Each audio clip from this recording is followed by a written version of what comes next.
আসসালামু আলাইকুম প্রিয় দর্শক, welcome back to my channel food files by Munmun. আজকে কাঁচামরিচের আচার তৈরি করে দেখাবো। যারা ঝাল খেতে পছন্দ করেন তাদের জন্য দারুণ একটা রেসিপি কাঁচামরিচ এবং রসুনের এই আচার। তৈরি করতে খুবই কম সময় লাগে। চলুন দেখে নিই কিভাবে খুব সহজে তৈরি করে নিতে হয় দারুণ সুস্বাদু কাঁচামরিচের আচার।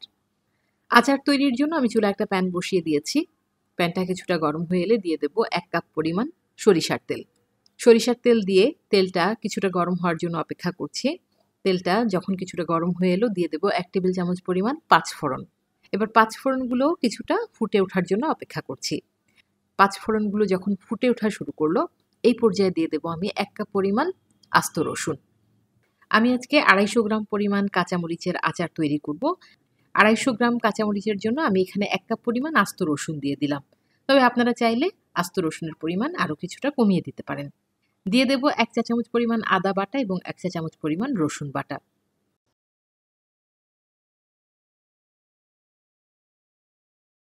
আস্ত রসুনগুলো যখন কিছুটা ভাজা হয়ে বাদামি বর্ণ হয়ে আসবে, এই পর্যায়ে আমি দিয়ে দেব কাঁচামরিচ। আমি এখানে 250 গ্রাম পরিমাণ কাঁচামরিচ নিয়েছি। কাঁচামরিচগুলোকে প্রথমে বেশ ভালোভাবে ধুয়ে এর বোটাগুলো ফেলে দিয়েছি এবং এর যে মাথার অংশ আছে এগুলোকেও কেটে ফেলেছি। অবশ্যই কাঁচামরিচের মাথার অংশগুলো একটু ভেঙে দেবেন, না হলে কিন্তু এগুলো তেলের মাঝে দিলে ফুটতে শুরু করবে। তো আমি এই সবগুলো কাঁচামরিচ আপনারা ভিডিওতে যেভাবে দেখতে পাচ্ছেন এভাবেই ভেঙে নিয়েছি।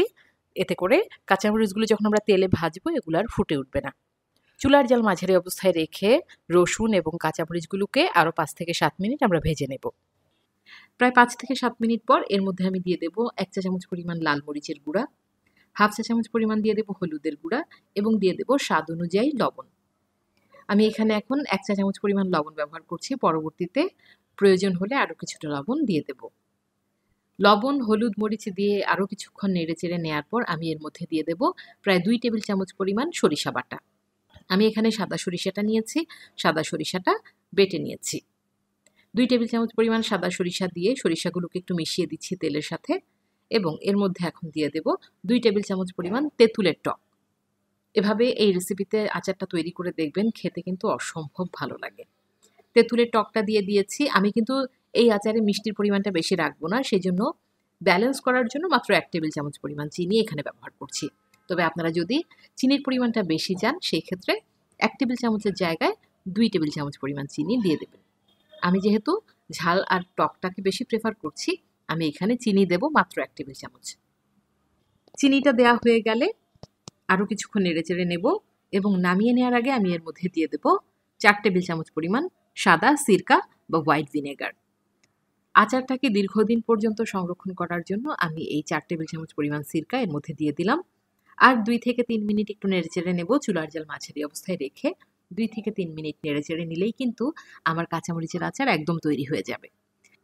আমি এখন চুলার জালটা বন্ধ করে দিচ্ছি। বন্ধ করে এই যে মরিচের আচারটা, এটা পুরোপুরি ঠান্ডা হওয়া পর্যন্ত অপেক্ষা করছি। পুরোপুরি ঠান্ডা হয়ে গেলে তারপর আমি এটাকে একটা বয়মে ভরে নেব। অবশ্যই বয়মের মধ্যে যাতে কোনো রকম পানি না থাকে সেটা লক্ষ্য রাখবেন। শুকনো বয়মে আপনারা এটাকে সংরক্ষণ করবেন। আমার মরিচের আচার একদম ঠান্ডা হয়ে গেছে। এখন আমি এটাকে একটা বয়মে ভরে নিচ্ছি। প্রিয় দর্শক, তৈরি হয়ে গেল দারুণ সুস্বাদু কাঁচামরিচের আচার।